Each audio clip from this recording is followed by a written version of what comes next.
Muito bem, telespectadores da Superi TV, em especial ao Superi Notícias. Como eu disse na passagem do primeiro para a segunda parte do jornal, recebo aqui no estúdio da Superi TV o professor de Direito Constitucional da FAD-Vale, Adisson Ramos, ele que vai estar aqui para poder falar sobre o cenário no qual está inserido o professor universitário desde o início da pandemia, claro que assola o Brasil ali em meados do mês de março, porque como você que acompanha sempre o Superi Notícias sabe que desde o ano passado fizemos questão de trazer aqui professores do ensino de escola, mas nós sabemos que existe uma certa diferença em relação ao cenário no qual está inserido o professor de escola com o cenário que está inserido o professor universitário, e hoje tenho a oportunidade de poder estar falando com essa grande referência na FAD-Vale, em Governador Valadares. Eu tenho a honra de poder receber aqui ao meu lado. Adisson, primeiramente, obrigado por ter aceitado o convite. Seja muito bem-vindo. Boa tarde. Inicialmente, eu que agradeço o convite. E agradeço a você, a emissora de TV, o convite. E inicialmente também cumprimentar, as pessoas que estão nos assistindo nesse momento. Adisson, eu queria saber do senhor, e claro que quem tem propriedade para poder falar sobre o assunto, é claro que é você. Desde o ano passado, a pandemia do novo coronavírus, que chegou aqui ao Brasil de forma mais forte e estende esse período até hoje, no mês de março. Como é que é o cenário do professor universitário? Como é que tem sido desde o ano passado? Existe, de fato, uma diferença em relação ao que os professores de escola estão passando? Explica pra gente. São 3 experiências profissionais na carreira. A primeira delas como coronel da Polícia Militar e logo em seguida como professor já há mais de 20 anos na atividade e atualmente como advogado. Então são 3 experiências, Polícia Militar, a docência no ensino superior e o exercício da advocacia. E a pandemia, ela afeta diretamente essas 3 atividades. Claro. Hoje nós estamos aqui para falar da docência no ensino superior. Fomos pegos de surpresa, quando surge essa pandemia ano passado e que suspende-se as aulas e passamos a aprender e a aprender e a trabalhar com o ensino por videoconferências.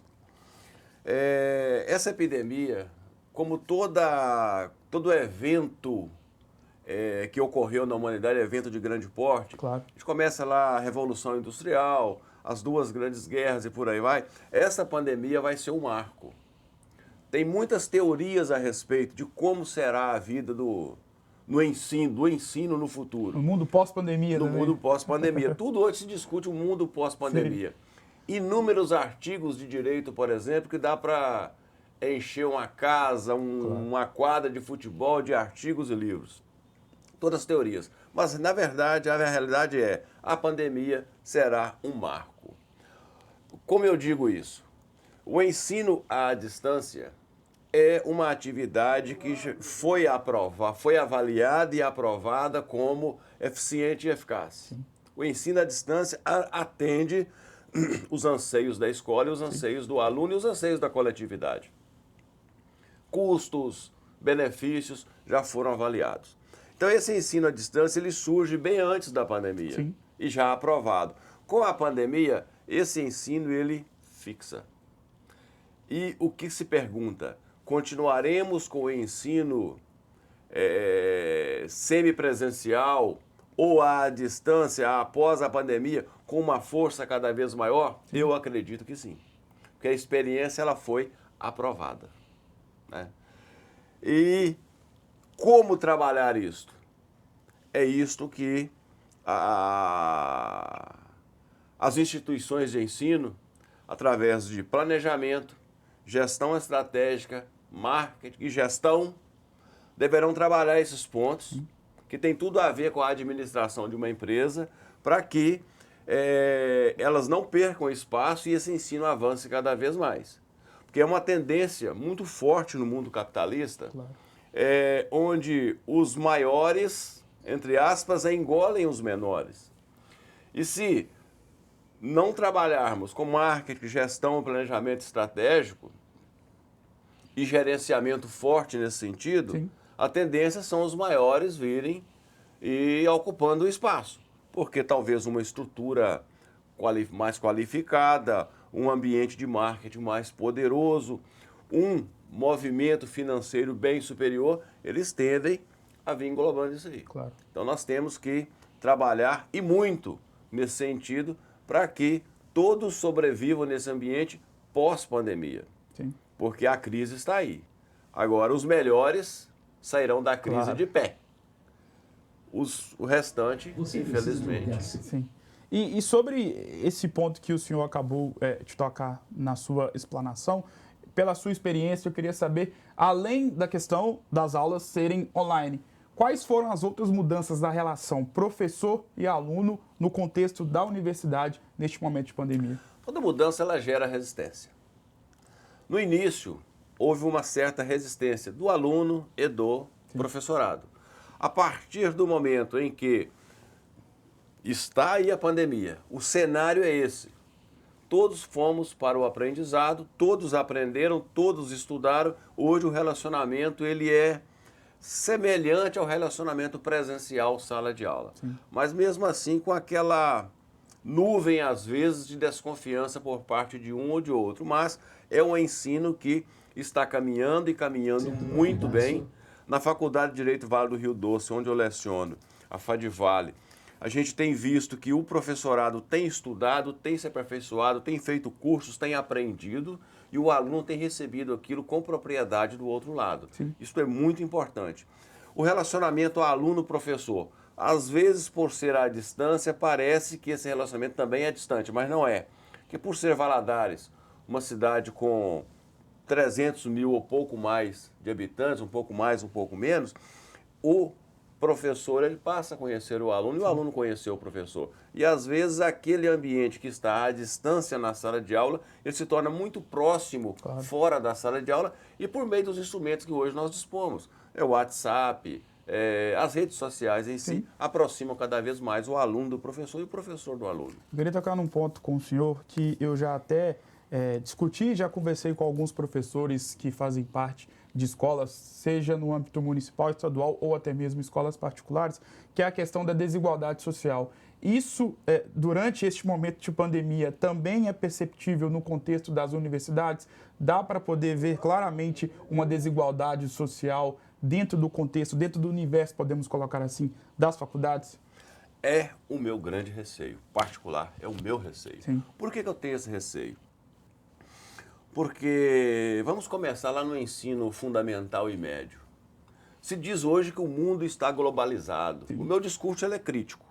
O mundo está globalizado. Será que está mesmo? Será que o prato de comida, o bife que a pessoa está comendo hoje na sua casa em Governador Valadares, é o mesmo prato de comida que a pessoa está comendo num daqueles países pobres lá da África, nesses rincões desse mundo afora, até mesmo aqui no nosso Vale do Jequitinhonha? Será que esse mundo está globalizado ou se globalizou apenas o capital e o fluxo de notícias? Então é um ponto a pensar. Aí você vê hoje todos têm internet, todos têm celular.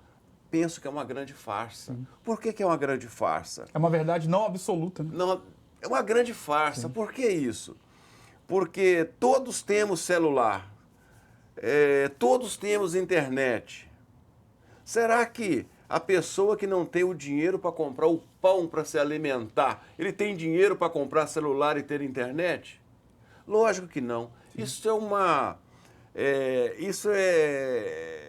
são instrumentos utilizados pela classe dominante, pela classe média e uma minoria na classe baixa. Então, isso não pode gerar, sim, o problema social. Um outro ponto que pode vir a gerar. A Constituição brasileira é clara. Todos temos condições iguais para o ingresso no ensino superior. Todos. Sim. É o texto, na forma da lei. Claro. Até é bom afirmar. Esse termo, todos somos iguais na forma da lei, ele é interessante. Sim. Eu deixo até uma pergunta no ar. A nossa Constituição de 1824, ela diz que todos somos iguais na forma da lei, todos nascemos livres e iguais. Está na Constituição de 24. Mas na prática? A escravidão acabou quando? 50 anos depois? Sim. Então o discurso é muito bonito. A forma da lei ela é muito bonita. Eu quero ver a substância da lei. Aí sim. E na substância da lei, a desigualdade ela pode ser gerada mais forte. Por que ela pode ser gerada?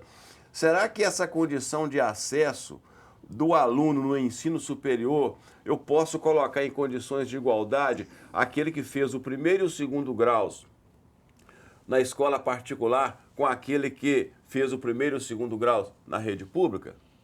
Temos exceções. Sim. Temos exceções. Beltrano, ele estudou a vida inteira na rede pública e conseguiu uma nota superior no Enem e está fazendo o curso X. Mas são exceções. Claro. Não é a regra, né? Então nós podemos gerar, sim, discrepâncias sociais. O aluno do ensino fundamental e médio tem aluno que vai à escola em busca da merenda, sim, em busca do pão, né? Será que esse aluno tem internet, ele tem celular para acessar todas as aulas? Sim. A classe dominante ela leva uma vantagem. Além dela ter a internet, ter o celular, ter o aparelho de computador para acessar as aulas, ela ainda tem o pai e a mãe que têm condições de pagar um professor particular. Uhum. É uma pergunta que eu deixo para a coletividade, para a sociedade analisar e pensar. Se realmente esse marco da pandemia, o ensino à distância, nos moldes que está hoje, ele vai beneficiar todos de uma forma igualitária? Não, eu penso que não. Nós teremos diferenças sociais aí, segundo a renda. Sim. A renda, quer queira ou não, ela sempre foi um marco para separar, para tornar as pessoas desiguais. Adilson, uma honra ter trocado essa ideia com você. Penso que quem assistiu e quem vai nos acompanhar também através do YouTube, após essa entrevista ir ao ar através da Superi TV, com certeza vai ficar com um conhecimento muito mais elevado por esse bate-papo. Tenho certeza que para mim foi enriquecedor e também para quem está nos assistindo da mesma forma. Obrigado por ter aceitado o convite. As portas estão abertas para você poder voltar mais vezes. E quando a gente terminar a entrevista aqui, eu vou fazer questão de marcar mais bate-papos como esse para a gente poder conversar novamente. Tranquilo, Gustavo. A fala foi tranquila, como eu disse no início, é uma fala crítica. Sim. Porque todos nós vivemos e vivenciamos políticas, não a política partidária, mas a política de um modo geral. A sociedade tem que pensar nisso, a sociedade tem que debater isso, sem o charme, sem ter certo glamour. Sim. Tem que discutir de forma categórica, clara e objetiva. Então, ficam aí as perguntas, as indagações, para que os ouvintes pensem e raciocinem em torno desse tema que nós abordamos aqui hoje. Adilson, para poder fechar, você está de azul. O Cruzeiro sobe ou não sobe este ano? O Cruzeiro? O Cruzeiro vai ser campeão brasileiro, campeão da Libertadores, junto com o Vasco.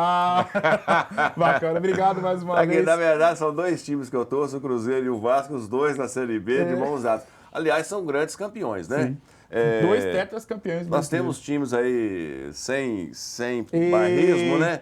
Por exemplo, o Atlético Mineiro. O Atlético Mineiro é um time que está bem abaixo dos títulos do Cruzeiro e do Vasco, que está na primeira divisão. Sim. Então, na verdade, isso aí não é uma regra, né? E mais à frente, Vasco e Cruzeiro estarão aí na ponta, como sempre estiveram. Afinal de contas, são dois tetracampeões brasileiros, já decidiram o título do Brasileirão de 1974, aquela final marcante, principalmente para vascaínos, já que o Vasco foi campeão, mas principalmente também para os cruzeirenses que estão na bronca até hoje com a arbitragem daquela partida. Obrigado mais uma vez. O choro faz parte. Obrigado mais uma vez. Eu que agradeço. O Superi Notícias vai para o seu segundo intervalo e na volta o noticiário esportivo.